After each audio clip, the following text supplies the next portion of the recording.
तो चलिए अभी स्टार्ट करते हैं परिभाषा प्रकरण रस शास्त्र का ये स्लाइड है।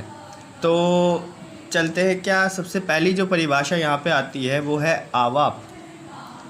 तो आवाप क्या होता है कि हम कोई भी धातु लेंगे जो पिघलने वाली धातु हो तो उसे हम पिघला देंगे और पिघला के उसमें कुछ प्रक्षेप डाल देते हैं, छिड़क देते हैं या डाल देते हैं, उसे कहते हैं आवाप। ठीक है। तो आवाप से मतलब क्या होता है कि प्रक्षेप डालना। प्रक्षेप क्या होते हैं? कुछ सुगंधित द्रव्य होते हैं जिन्हें हम उसमें डाल देते हैं। तो मेन चीज़ यही है कि जो पिघलने वाली धातु है, जो पिघल सकती है, इस तरह की धातु हम लेंगे और उसे पिघला करके उसमें कुछ प्रक्षेप डाल देते हैं, उसे आवाप कहते हैं या फिर प्रतिवाप कहते हैं। नेक्स्ट पॉइंट क्या आता है? आवाप आप समझ गए होंगे। नेक्स्ट पॉइंट आता है निर्वाप। तो किसी भी लोहा लेंगे, या लोहा हो, तांबा हो या रजत आदि कोई भी धातु हो, सबसे पहले हम क्या करते हैं, उसे अग्नि में तपाते हैं और तपाने के बाद जल में, पानी में या तक्र में या क्वाथ में, किसी भी चीज़ में, दूध आदि में बुझा देते हैं।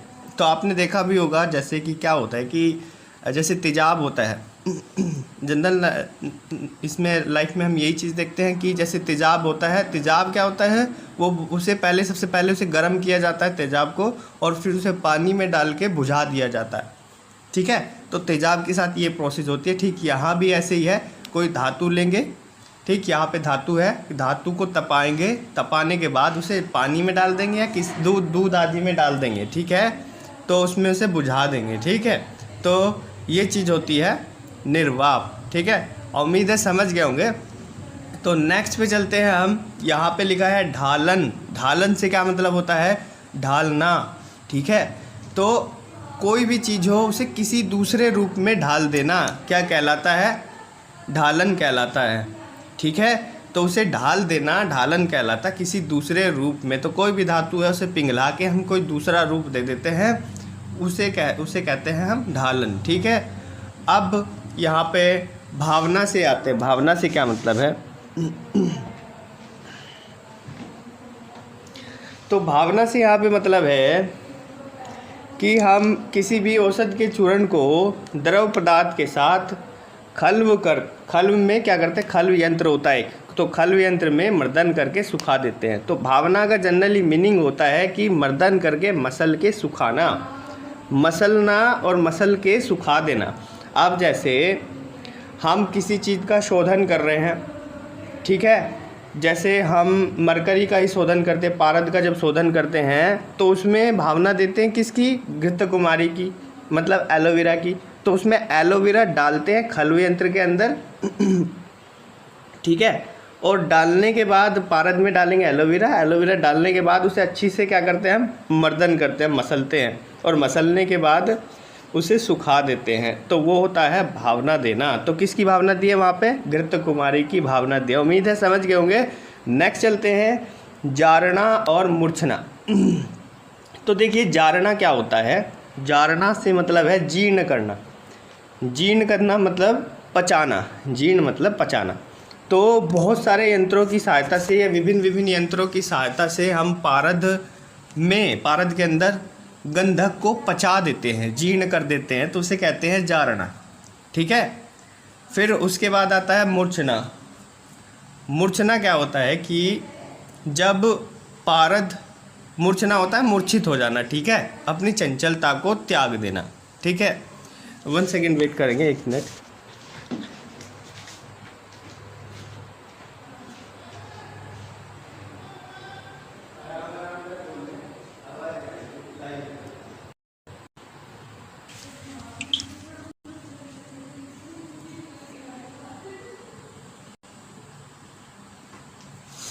तो चलिए स्टार्ट करते हैं। तो हम कर रहे थे मूर्छना की बात। तो मूर्छना में क्या होता है कि जब पारद अपनी गुरुता को त्याग देता है और चंचलता को त्याग देता है, वो कजली के जैसा हो जाता है। कजली की डेफिनेशन भी सुनेंगे हम। तो अभी बस इतना जान लीजिए कि कजली क्या होता है कि कीचड़ के समान। तो वो कीचड़ के समान हो जाता है। कीचड़ जैसे कीचड़ होता है ना, पड़ा रहता है, मतलब वो हिलता डुलता नहीं है, बस पड़ा हुआ है। अगर कोई हिला रहा है तो हिल रहा है, नहीं तो पड़ा हुआ है। तो जो गाढ़े वाला कीचड़ होता है, तो उसकी हम बात कर रहे हैं। तो मूर्छना से क्या मतलब है? मूर्छित हो जाना यानी शांत हो जाना। पारद क्या होता है? बहुत ज़्यादा चंचल होता है। चंचल से मतलब जानते हैं क्या? वो ऐसे ऐसे हिलता रहता है, हिलता डुलता रहता है, टिकता नहीं है एक जगह। तो जब वो अपनी चंचलता को और भारीपन को त्याग देता है, नहीं, तो उस टाइम पे क्या होगा? उस कजली जैसा वो हो जाएगा, उसे कहेंगे हम मूर्छना, पारद की मूर्छना। ठीक है। अब क्या होता है? यह अनेक वर्ण का हो सकता है। पारद में निश्चित व्याधि नाशक शक्ति का आधान करना ही मूर्छना कहलाता है। अब देखिए, पारद को कहा गया है कि कोई ऐसा बताया गया कि पारद अपने आप में एक रस औषधि है, और पारद को रस ही इसीलिए कहते हैं। तो पारद के सेवन से बताया गया है कि शरीर को हम पूरी तरीके से स्वस्थ कर सकते हैं, लेकिन उस टाइम पे वहाँ पे इसका अलग अलग कॉम्बिनेशन बनाना पड़ता है। जैसे हम सीतोपलादी की बात करते हैं, तो सीतोपलादी की मैं जस्ट एग्जांपल दे रहा हूँ। कॉम्बिनेशन कैसे करते हैं कि कुछ टाइम पे जैसे हमें सूखी खांसी है, तो सीतोपलादी को हम घी में भून के खिलाते हैं, तो उस टाइम पे क्या होता है? सूखी खांसी ख़त्म हो जाती है। लेकिन अगर हमें कफ वाली खांसी है, कफ आ रहा है, तो उस टाइम पे हम मधु यानी शहद के साथ उसे देते हैं, ना कि घृत के साथ। तो घृत के साथ इतना ज़्यादा इफेक्टिव नहीं होता, उस टाइम पे मधु के साथ होता है। तो अनुपान के साथ देना ये भी अपने आप में एक बड़ा विषय है, और यही चीज़ आयुर्वेद है। बस यही चीज़, यही कॉम्बिनेशन देखना ही आयुर्वेद है ठीक मायने में। तो रस औषधियाँ जिनका कॉम्बिनेशन अच्छा होता है, किसके साथ क्या देना है, ये चीज़ तो पारद को बताया गया कि ये सारे रोगों का नाश कर देता है। तो पारद अगर सारी औषधियों में ना अलग अलग कॉम्बिनेशन के साथ दिया जाए, तो उस टाइम पे बहुत ज़्यादा इफेक्टिव हो जाती है। नेक्स्ट चलते हैं, शोधन की बात कर रहे हैं। किसी भी चीज़ का हम पहले शोधन करते हैं, किसी भी औषधि का शोधन करते हैं, उसके बाद इसका उपयोग करते हैं। तो देखिए, शोधन क्या होता है? शुद्धि करना, प्योर करना। उस चीज़ को कैसे करेंगे? कि किसी भी द्रव के मल को दूर करना हम वो कहलाता है। तो मल को दूर करने के लिए बताई गई औषधियों के साथ कि भाई ये वाली है कि इससे इसका शोधन हो जाएगा, ठीक है, तो वो उसमें डालेंगे, स्वेदन करेंगे, मर्दन करेंगे, जो जो बताया होगा, भावना वगैरह, ये सब क्रिया आप पढ़ेंगे आगे कि भाई ये चीज़ें करनी है, इससे इसका शोधन हो जाएगा। ठीक है। अब बात करते हैं मारण की। तो मारण में क्या होता है? लोह धातु आदि द्रव्यों को वनस्पतियों के स्वरासादि से मर्दन करके अग्नि संयोग द्वारा भस्म बनाना। मारण का मतलब होता है भस्म तैयार करना। एक लाइन में सुन लीजिए सबका अक्षर। मारण का मतलब होता है भस्म तैयार करना। ठीक है। किसी भी औषध द्रव्य की भस्म बनाना, उसमें कुछ स्वरासादि ऐड करके पहले मर्दन करते हैं, फिर अग्नि देते हैं, अग्नि देने के बाद उसकी भस्म बनाते हैं, ये होता है। तो मारण से मतलब है भस्म तैयार करना। ठीक है। नेक्स्ट आता है अमृतीकरण। ये सेकंड पॉइंट चल रहा है सिलेबस का, और हम करीब करीब आगे बढ़ रहे हैं। अमृतीकरण पे आते हैं। अब क्या हुआ? भस्म तैयार हो गई, सपोज कीजिए मारण हो गया, यानी भस्म तैयार हो गई है। लेकिन भस्म तैयार करते क्यों है? ताकि उसके दोष जो है ख़त्म हो जाएं। ठीक है। लेकिन भस्म तैयार करने के बावजूद भी उसमें कुछ दोष रह जाते हैं, तो उसमें कुछ संस्कार करते हैं हम। ठीक है। तो उसमें कुछ ऐड ऑन करते हैं या कुछ भी करते हैं, तो उसमें वो संस्कार का मतलब उसके गुणों में वृद्धि करना। ठीक है। तो उस टाइम पे संस्कार करेंगे, इसे कहेंगे अमृतीकरण। ठीक है। तो ये हो गया अमृतीकरण। मतलब कि जब हम भस्म बनाते हैं तो उस टाइम पे क्या होता है, कुछ दोष से शेष रह जाते हैं, तो उसका संस्कार हम करते हैं। उस टाइम पे वहाँ पे संस्कार होता है, अमृतीकरण संस्कार। ठीक है। तो इससे गुणों की वृद्धि हो जाएगी। अमृत से मतलब ये है कि गुणों की वृद्धि होना, तो गुणों की वृद्धि हो जाएगी और वर्ण की हानि होती है। ठीक है। ठीक, वर्ण की हानि हो जाती है। देखिए, जब हम भस्म बनाते हैं तो भस्म बनाने के दौरान क्या होता है कि वहाँ पे जो कलर है उसका अलग हो जाए, क्योंकि जितनी भी राख होती है, राख समझते हैं ना, भस्म को कहते हैं राख।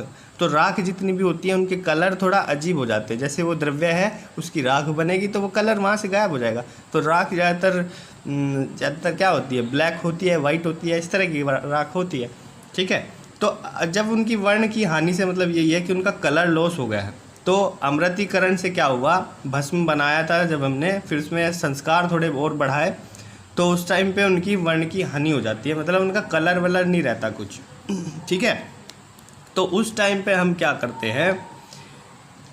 रक्त वर्ण उत्पन्न करते हैं। ठीक है। रक्त वर्ण उत्पन्न करने के लिए भस्म में जो क्रिया की जाती है वही क्या है, लोहितीकरण। लोहित से क्या मतलब होता है, रक्त। लोहित किस चीज़ का पर्याय है, रक्त का। तो रक्त वर्ण उत्पन्न करना लोहितीकरण कहलाता है। जैसे एग्जाम्पल दिया है कि अभ्रक भस्म का अमृतीकरण करने पर वर्ण काला हो जाता है। ठीक है, तो फिर हम क्या करते हैं, अभ्रक भस्म का लोहितीकरण करते हैं ताकि उसका जो रक्त वर्ण हो जाए, उसमें कलर वलर आ जाए थोड़ा बहुत।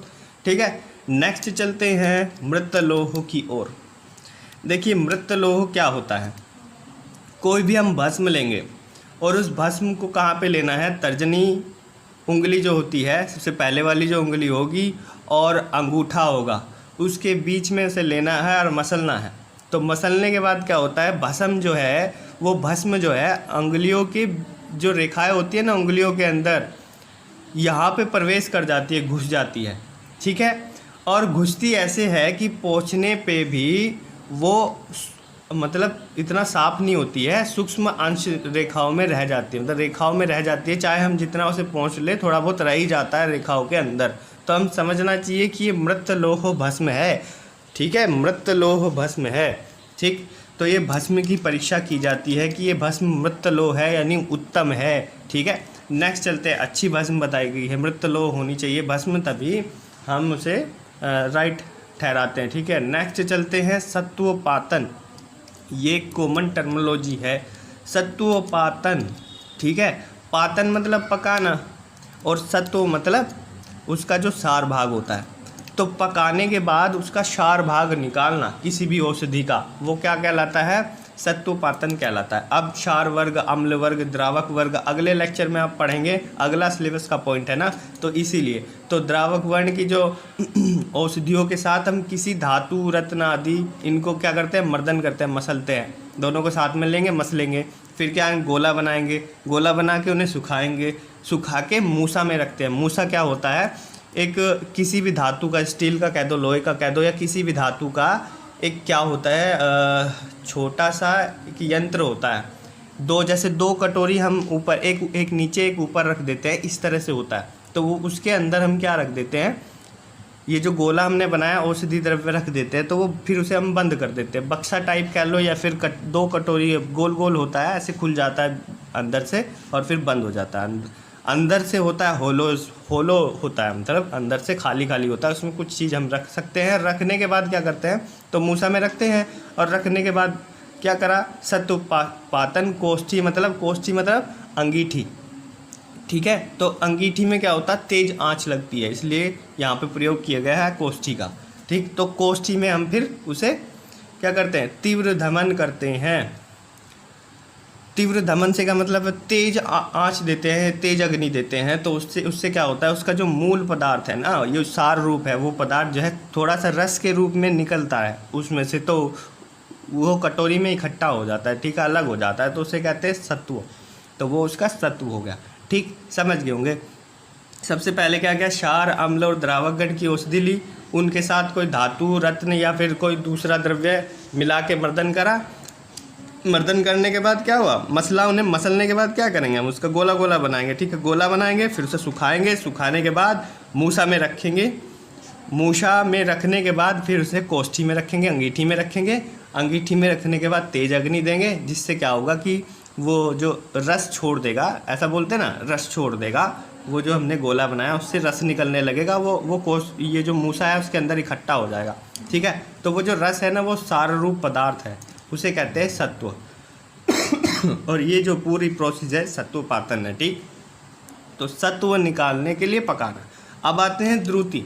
देखिए ये जो डेफिनेशंस होती है ना, काफ़ी कन्फ्यूजेबल है, मतलब कंफ्यूज करती है। ठीक है, अच्छे से हम समझ नहीं पाते।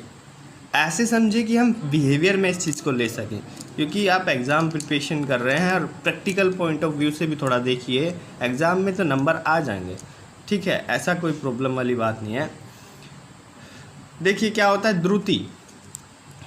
अब द्रुति का मतलब होता है द्रवीभूत करना, यानी द्रव्य की अवस्था में लाना, यानी लिक्विड फॉर्म में लाना किसी भी पदार्थ को। तो कॉमन लैंग्वेज में बता रहा हूँ कि उसे लिक्विड फॉर्म में लाना, द्रवीभूत अवस्था में लाना।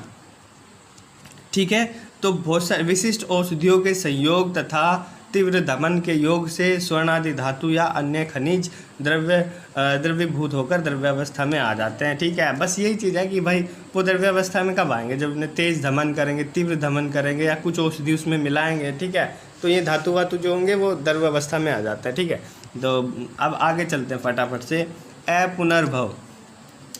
अपुनर्भव भी अपने आप में क्या है, भस्म परीक्षा है। तो भस्म अपुनर्भव होनी चाहिए। मतलब क्या है मतलब इसका क्या है कि किसी भी धातु भस्म को हम मित्र पंचक कहते हैं। किसे कहते हैं मित्र पंचक? गुड़, गुंजा, टंकन, मधु, घृत, ये 5 चीज़ें हैं जो जिन्हें गुड़, ये मित्र पंचक कहते हैं। गुड़, गुंजा, टंकन, मधु और घृत। ठीक है, 5 चीज़ें मित्र पंचक हैं। तो किसी धातु भस्म को, कोई भी धातु के हमने भस्म बनाई है उसे मित्र पंचक के साथ मिलाते हैं और मिलाने के बाद धमन करते हैं। धमन से मतलब अग्नि देते हैं। ठीक है, जलाते हैं उसे, तो अग्नि देते हैं। तो तब क्या होता है, अग्नि देने पर, धमन करने पर भस्म में कोई परिवर्तन नहीं होता। तो समझ लीजिए कि वो अपुनर्भव है।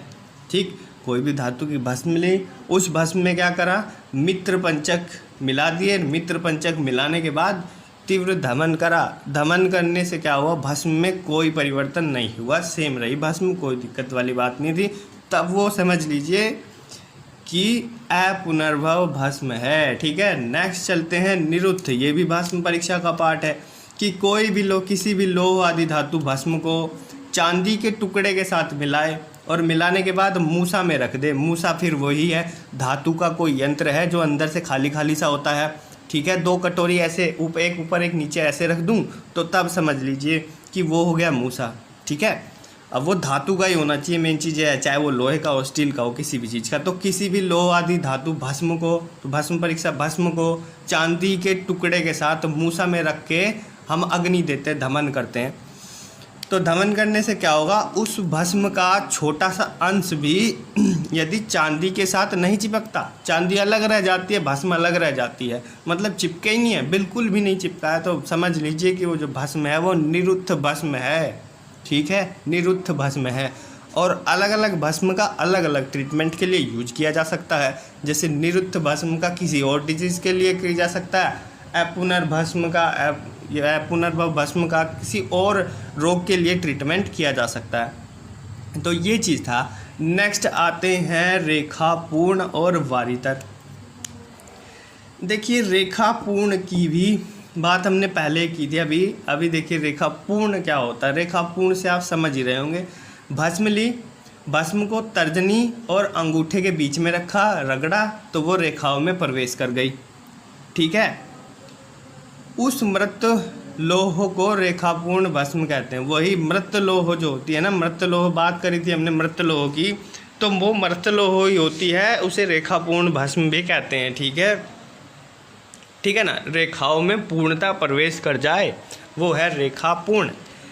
नेक्स्ट अब क्या आता है कि यदि वारितर आता है, वारितर। ठीक है, वारी से क्या मतलब होता है, पानी, तर मतलब, चलिए देखते हैं। अभी यदि किसी धातु भस्म को तर्जनी और अंगूठा जो होता है उसके बीच में हम दबाएं और दबाने के बाद पानी में डाल दें, पानी में डालेंगे, वो निस्तरंग पानी होना चाहिए, मतलब कि उसमें वेव ना आती हो, मतलब कि उफान पे ना हो, शांत हो बिल्कुल पानी। तो इस तरह के पानी में डालेंगे।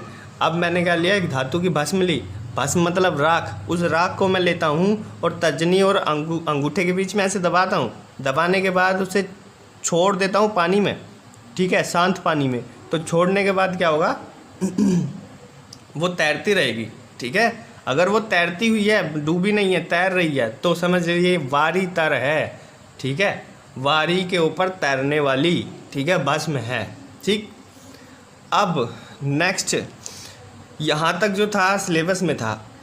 अब कुछ एक्स्ट्रा भी समझ लीजिए, क्योंकि ये प्रैक्टिकली है और ये पूछ लिए जाते हैं कभी कभी एग्जाम में, या वाइवा में तो पूछ ही लेते हैं, भाई रुद्र भाग बताइए, धन्वंतरी भाग बताइए, तो इस तरह की चीज़ें। ठीक, तो रुद्र भाग क्या होता है वो समझिए।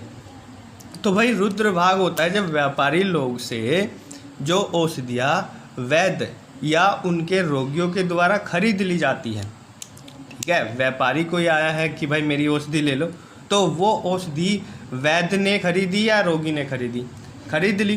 तो उसके मूल्य का 11वां हिस्सा वैद्य लोग व्यापारी से वसूलते हैं। ये आज भी चलता है। कोई डॉक्टर है, उसका एक स्टोर है, डॉक्टर अपना खुद का स्टोर रखते हैं या किसी को हायर करते हैं कि ये हमारा स्टोर है, वहीं से प्रीफर करते हैं कि भाई यहाँ से दवाई लेनी है।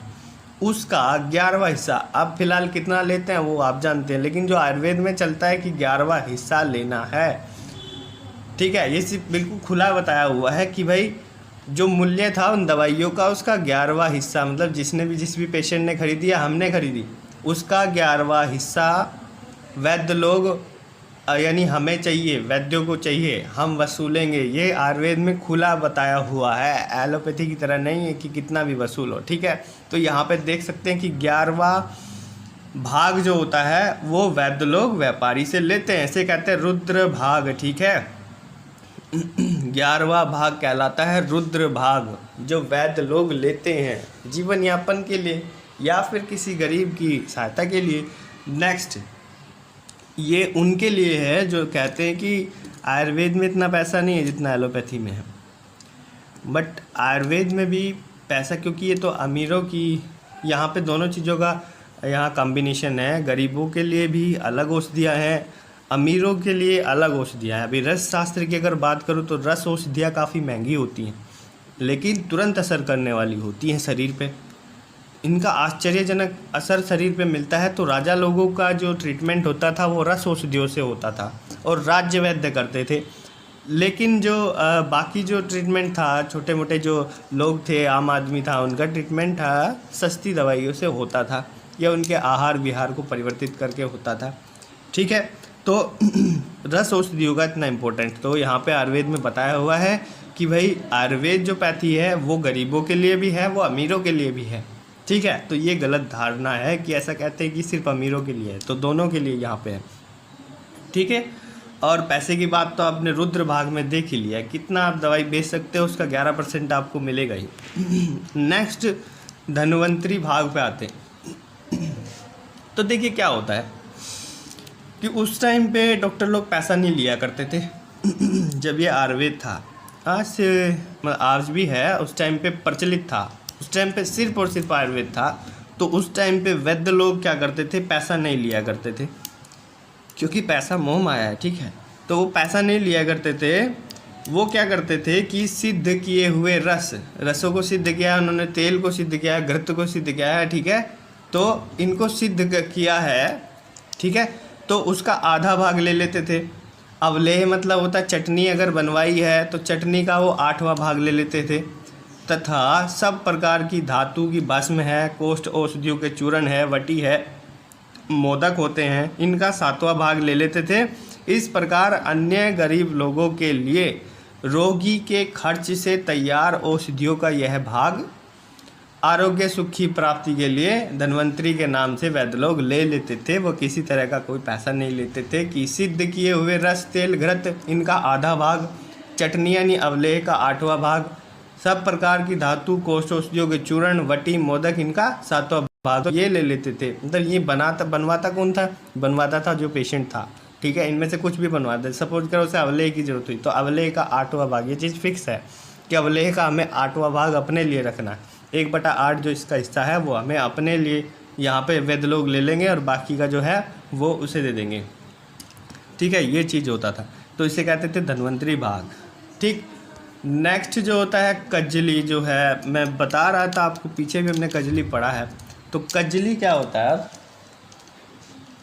कजली में द्रव पदार्थ के बिना शुद्ध पारद और शुद्ध गंधक। देखिए, पारद और गंधक दो चीज़ें होती हैं।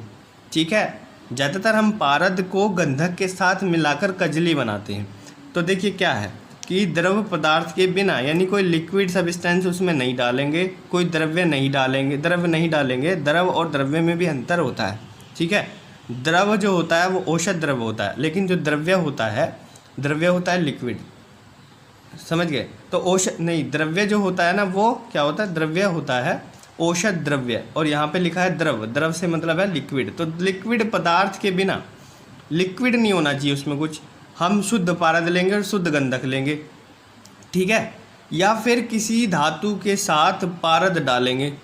समझ गए ना, ज़रूरी नहीं है वहाँ पे गंधक हो, या तो गंधक होगा या फिर नहीं भी होगा, कोई और धातु होगा, तो वहाँ पे डालेंगे और उसे मसलेंगे। पारद के साथ मीन्स क्या है कि कोई धातु मिलाना है या शुद्ध गंधक मिलाना है, उसे मर्दन करना है। मर्दन करने के बाद जब हम उसे मर्दन करते रहते हैं तो सूक्ष्म लक्षण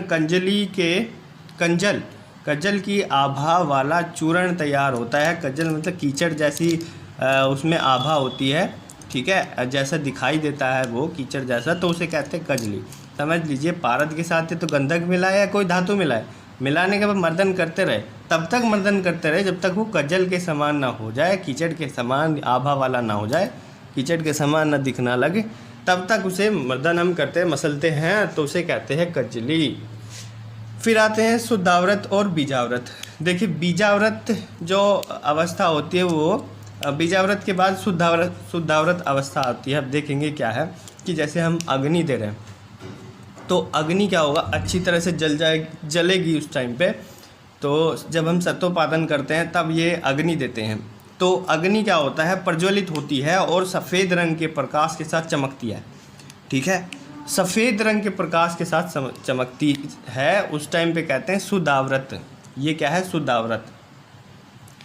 तो इस तापमान पे सभी धातुओं का हम सत्व निकालते हैं। ठीक है, नेक्स्ट आता है बीजाव्रत, कि जब धातुओं को हम द्रवित करने के लिए, द्रवित मतलब लिक्विड फॉर्म में लाने के लिए धमन करने से, धमन मतलब कि उसे जलाना, ठीक है, तो धमन करने से द्रवित किए जाने वाले द्रव्य के अनुरूप, मतलब जो वो द्रव्य था अब क्या हुआ, उसके अनुरूप, मतलब इतनी उसे चाहिए था, किसी को मृदु चाहिए, किसी को तीव्र चाहिए, तो इस तरह से जो हमारा औषध द्रव्य है उसके अनुकूल अग्नि जब आने लगे और जो द्रव्य है वो द्रवीभूत होना स्टार्ट हो जाए, मतलब वो लिक्विड फॉर्म में आना स्टार्ट हो जाए, तो क्या होता है, एक धातु हमने वहाँ पे रखा है, धातु को अग्नि दे रहे हैं, तो एक टाइम ऐसा आता है कि जो अग्नि है वो उस धातु के समान हो जाती है। सपोज कीजिए अभी अग्नि थी, अभी कम तेज हो रही है, लेकिन एक टाइम आता है कि जितना उस धातु को चाहिए थी उतनी अग्नि उसे मिलना स्टार्ट हो जाती है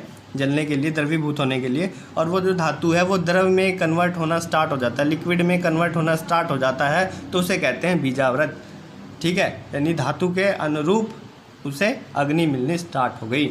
नेक्स्ट, आज की ये स्लाइड हमारी यहीं पे ख़त्म होती है, आज की क्लास यहीं पे ख़त्म होती है। तो सिलेबस के कुछ पॉइंट्स, सिलेबस का सेकंड पॉइंट हमने इसमें पढ़ा, और हमने इसमें क्या पढ़ा, कुछ एक्स्ट्रा डेफिनेशंस पढ़ी जो काफ़ी इम्पोर्टेंट है। तो एक बारी मैं फटाफट से सारी डेफिनेशंस का रिवीजन यहाँ से लूँगा, एक लाइन में सबको बताऊँगा। तो ध्यान से आप लोग सब लोग समझिए, एक लाइन में बताऊँगा। आवाफ से क्या मतलब होता है, प्रक्षेप डालना। ठीक है, किसी धातु को पिघलाकर उसमें प्रक्षेप डालना। प्रक्षेप क्या होते हैं, वो सुगंधित द्रव्य जो ऊपर से छिड़के जाते हैं किसी भी औषध द्रव्य में। तो आवाफ से मतलब प्रक्षेप डालना, निर्वाप से मतलब होता है बुझाना। ठीक है, जैसे तेजाब का एग्जाम्पल लिया था हमने। ढालन से मतलब होता है ढालना। भावना से मतलब होता है मर्दन करके सुखाना, मसल के सुखाना। ठीक है, नेक्स्ट जारना से मतलब होता है जीर्ण करना या पचाना। ठीक है, पारद को गंधक में पचाना। मूर्छना से मतलब होता है मूर्छित करना, यानी चंचलता का त्यागना पारद की। नेक्स्ट है शोधन का मतलब होता है शुद्धि करना। ठीक है, तो किसी भी द्रव्य की शुद्धि करते हैं, मलों को दूर करते हैं उसके। मारण से क्या मतलब होता है भस्म बनाना, यानी राख में उसे कन्वर्ट करना। नेक्स्ट होता है अमृतीकरण, क्या होता है उसके दोषों को दूर करने के लिए संस्कार किया जाता है। अमृतीकरण, अमृत के समान उसे बनाना। ठीक है, लोहितीकरण क्या होता है, लोहित से मतलब रक्तवर्ण, तो रक्तवर्ण का उसमें रक्तवर्ण उसमें पैदा करना, किस में, भस्म में। नेक्स्ट मृतलोह क्या होता है, मृतलोह होता है कि तर्जनी अंगुष्ठ के बीच में जब हम मसलते हैं उसे, तो वो तर्जनी के उसमें बीच में घुस जाती है, रेखाओं में घुस जाती है और साफ करने के बाद में नहीं निकलती, तो मृतलोह कहलाती है। ठीक, सत्वपातन से क्या मतलब होता है पकाने के बाद सत्व को निकालना। नेक्स्ट द्रुति का मतलब होता है द्रव्य अवस्था में लाना। ठीक है, लिक्विड फॉर्म में लाना। नेक्स्ट होता है अपुनर्भव।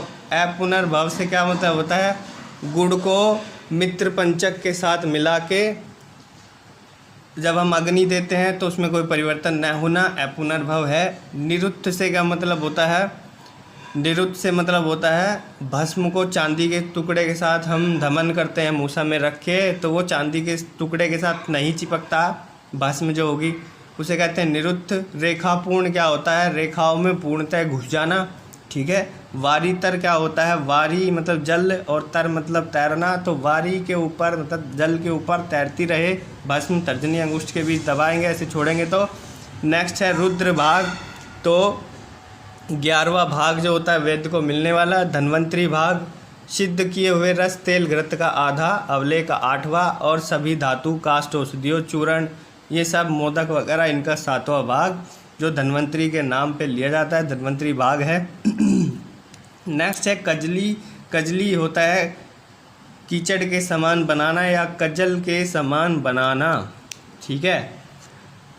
ठीक, शुद्ध पारद शुद्ध गंधक लेंगे, मसलेंगे, मर्दन करेंगे, तब तक मर्दन करेंगे भैया जब तक वो कज्जल के समान ना हो जाए। शुद्धाव्रत और बीजाव्रत। शुद्धाव्रत होता है जब अग्नि अच्छी तरह से जल प्रज्वलित हो जाए और सफ़ेद रंग का प्रकाश उत्पन्न करे। बीजाव्रत क्या होता है, धातुओं को द्रवित करने के लिए, लिक्विड फॉर्म में लाने के लिए जो सुटेबल अग्नि है वो उस टाइम पे आ जाए और उससे क्या होगा, धातु अपनी लिक्विड फॉर्म में आना स्टार्ट हो जाए। तो ये हमने सारी आज बात करी है इन डेफिनेशंस के बारे में। उम्मीद है सब अच्छे से आपको समझ आ गई होगी।